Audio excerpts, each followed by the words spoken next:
Hi hello ನಮಸ್ತೆ, welcome back to my channel. ಈ video ನೋಡ್ತಾ ಇರ್ತಕ್ಕಂಥ ಎಲ್ಲರಿಗೂ ಕೂಡ ಗಣೇಶ ಚತುರ್ಥಿಯ ಶುಭಾಶಯಗಳು. ಗಣೇಶ ಹಬ್ಬವನ್ನು ಈ ದಿನನೇ ಯಾಕೆ ಆಚರಣೆ ಮಾಡ್ತೀವಿ ಅನ್ನೋದು ತುಂಬ ಜನಕ್ಕೆ ಗೊತ್ತಿದೆ, ಇನ್ನೂ ಕೆಲವರಿಗೆ ಗೊತ್ತಿರಲಿಕ್ಕಿಲ್ಲ ಅನ್ಕೊತೀನಿ. ಅದರ ಜೊತೆಗೆ ಗರಿಕೆ ಪತ್ರೆನೇ ಗಣೇಶನಿಗೆ ಯಾಕೆ ಇಷ್ಟ, ಹಾಗೆ ಗಣಪ ಎಲ್ಲ ಖಾದ್ಯಗಳನ್ನು ಇಷ್ಟಪಡ್ಬೋದಿತ್ತು, ಮೋದಕನೇ ಯಾಕೆ ಇಷ್ಟಪಡ್ತಾನೆ, ಜೊತೆಗೆ ಕೆಂಪು ಹೂವನ್ನೇ ಯಾಕೆ ಮುಡಿಸ್ತಾರೆ ಅನ್ನೋದನ್ನು ನಾನು ಇಲ್ಲಿ ಸ್ವಲ್ಪ ಸಂಕ್ಷಿಪ್ತವಾಗಿ ಹೇಳೋದಕ್ಕೆ ಇಷ್ಟಪಡ್ತೀನಿ.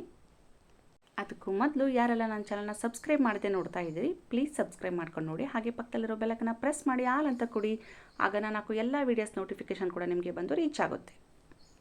ಗಣಪನಿಗೆ ಗರಿಕೆ, ಮೋದಕ ಮತ್ತು ಕೆಂಪು ಹೂವನ್ನು ಯಾಕೆ ಇಷ್ಟಪಡ್ತಾನೆ, ಯಾಕೆ ಅವನ್ನೇ ಯಾಕೆ ಗಣಪನಿಗೆ ಬಳಸಲಾಗುತ್ತೆ, ನೈವೇದ್ಯಕ್ಕೆ ಯಾಕೆ ಅದನ್ನು ಕೊಡಲಾಗುತ್ತೆ, ಪೂಜೆಗೆ ಯಾಕೆ ಗರಿಕೆ ಮತ್ತು ಕೆಂಪು ಹೂವನ್ನು ಬಳಸಲಾಗುತ್ತೆ ಅನ್ನೋದನ್ನು ನಾನು ಹೇಳೋದಕ್ಕೂ ಮೊದಲು ಗಣೇಶ ಚತುರ್ಥಿಯನ್ನು ಈ ದಿನವೇ ಯಾಕೆ ಆಚರಣೆ ಮಾಡಲಾಗುತ್ತೆ ಅನ್ನೋದು ಕೆಲವರಿಗೆ ಗೊತ್ತಿರಲಿಕ್ಕಿಲ್ಲ. ಅವ್ರಿಗೆ ಚಿಕ್ಕ ಕಥೆಯನ್ನು ಹೇಳ್ತೀನಿ. ಒಂದು ಸರಿ ಪಾರ್ವತಿ ಏನು ಮಾಡ್ತಾಳೆ, ಕೆಲವರು ಶ್ರೀಗಂಧದಿಂದ ಅಂತಲೂ ಕೂಡ ಹೇಳ್ತಾರೆ, ಇನ್ನು ಕೆಲವರು ಪಾರ್ವತಿ ದೇವಿಯ ಬೆವರಿನಿಂದ ಬಂದಂತಹ ಮಣ್ಣಿನಿಂದ ಅಂತಲೂ ಕೂಡ ಹೇಳ್ತಾರೆ. ಅದರಿಂದ ಆ ಮಣ್ಣಿನಿಂದ ಒಂದು ಮೂರ್ತಿಯನ್ನು ಮಾಡ್ತಾಳೆ, ಅಂದರೆ ಗಣಪನ ಒಂದು ಆಕಾರವನ್ನು ರಚನೆ ಮಾಡ್ತಾಳೆ. ಶಿವ ಆ ಟೈಮಲ್ಲಿ ಇರೋದಿಲ್ಲ, ಮನೆಯಲ್ಲಿ ಹೊರಗಡೆ ಎಲ್ಲೋ ವಿಹಾರಕ್ಕೆ ಹೋಗಿರ್ತಾರೆ. ಆ ಸಂದರ್ಭದಲ್ಲಿ ತನ್ನ ಗಣಗಳ ಅಂದರೆ ತನ್ನ ಗುಂಪನ್ನು ಕರೆದುಕೊಂಡು ಹೊರಗಡೆ ಹೋಗಿರ್ತಾನೆ ಶಿವ. ಪಾರ್ವತಿ ಒಂದು ಮಗುವಿನ ಮೂರ್ತಿಯನ್ನು ಮಾಡಿ ರೆಡಿ ಮಾಡ್ತಾಳೆ, ಅದಕ್ಕೆ ಜೀವವನ್ನು ಕೂಡ ತುಂಬ್ತಾಳೆ. ಆಮೇಲೆ ಹೇಳ್ತಾಳೆ ಆ ಮಗುವಿಗೆ, ನಾನು ಸ್ನಾನಕ್ಕೆ ಹೋಗಿ ಬರ್ತೀನಿ, ಸೊ ಪೂಜೆ ಮುಗಿಸ್ಕೊಂಡು ಬರಬೇಕು, ಹಾಗೇನೆ ಯಾರಾದರೂ ಬಂದರೆ ಒಳಗಡೆ ಬಿಡಬೇಡ ಅಂತ ಹೇಳಿ ಹೋಗಿರ್ತಾಳೆ. ಒಳಗಡೆ ಪಾರ್ವತಿ ದೇವಿ ತನ್ನ ಕರ್ತವ್ಯವನ್ನು, ತನ್ನ ಕಾರ್ಯವನ್ನು ನಿಭಾಯಿಸ್ತಾ ಇರ್ತಾಳೆ. ಆಗ ಶಿವ ಮನೆಗೆ ಬರ್ತಾನೆ ಮರಳಿ. ನಾನು ಒಳಗೆ ಹೋಗಬೇಕು ಅಂತ ಕೇಳಿದಾಗ ಗಣಪ ಬಿಡೋದಿಲ್ಲ ಒಳಗಡೆ. ಯಾರು ನೀವು ಅಂತ ಹೇಳಿ ತಡೀತಾನೆ. ಶಿವಂಗೆ ಮೊದಲಿಗೆ ಸಾಫ್ಟಾಗಿ ಅಂದರೆ ಮೃದುವಾಗಿ ಹೇಳ್ತಾನೆ ಗಣಪನಿಗೆ. ಆದರೂ ಕೂಡ ಗಣಪ ಏನು ಮಾಡ್ತಾನೆ, ತನ್ನ ತಾಯಿ ಹೇಳಿದ ಮಾತನ್ನು ಕೇಳಬೇಕು ಅಂತೇಳಿ ಯಾವುದೇ ಕಾರಣಕ್ಕೂ ಒಳಗಡೆ ಹೋಗೋದಕ್ಕೆ ಬಿಡೋದಿಲ್ಲ. ಶಿವನಿಗೆ ಕೋಪ ಬಂದುಬಿಡುತ್ತೆ.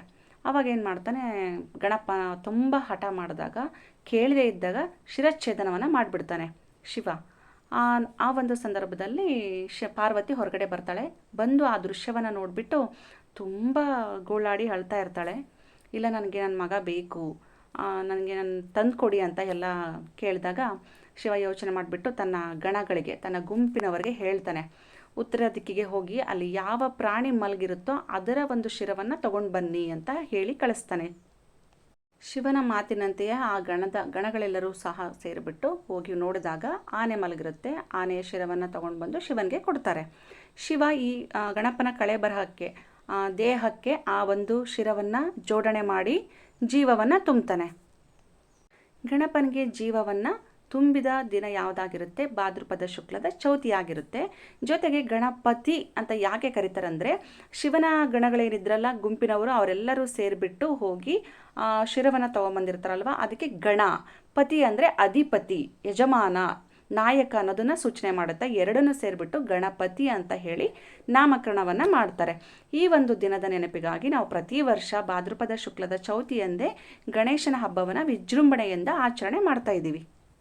ಇನ್ನು ಗರಿಕೆಯ ವಿಷಯಕ್ಕೆ ಬರೋದಾದರೆ, ಒಂದು ಸರಿ ಏನಾಗುತ್ತೆ, ದೇವತೆಗಳೆಲ್ಲ ಯಾಗ ಮಾಡ್ತಾ ಇರ್ತಾರೆ. ಅಲ್ಲಿ ಬಂಕಾಸುರ, ಬೆಂಕಿ ಅಂದರೆ ಹಸುರ, ಅವನು ಬಂದುಬಿಟ್ಟು ತುಂಬ ಉಪಟಳ ಮಾಡ್ತಾ ಇರ್ತಾನೆ, ತೊಂದರೆ ಕೊಡ್ತಾ ಇರ್ತಾನೆ. ಆವಾಗ ಶಿವ ಹೇಳ್ತಾನೆ ತನ್ನ ಮಗನಿಗೆ ಗಣಪತಿಗೆ, ಅವನ ಸುಧಾರಿಸಿ ಬಾ ಅಂತ ಹೇಳಿ ಕಳಿಸ್ತಾನೆ. ಗಣಪತಿಗೆ ಅಷ್ಟೊಂದು ತಾಳ್ಮೆ ಇರೋದಿಲ್ಲ, ನುಂಗಿ ಬಿಡ್ತಾನೆ, ಆ ಬೆಂಕಾಸುರ ರಾಕ್ಷಸನನ್ನು ನುಂಗಿ ಬಿಡ್ತಾನೆ. ಆವಾಗ ಏನಾಗುತ್ತೆ, ಗಣಪತಿಗೆ ಹೊಟ್ಟೆಯಲ್ಲೆಲ್ಲ ಉರಿ ಸಂಕಟ ಸ್ಟಾರ್ಟ್ ಆಗುತ್ತೆ.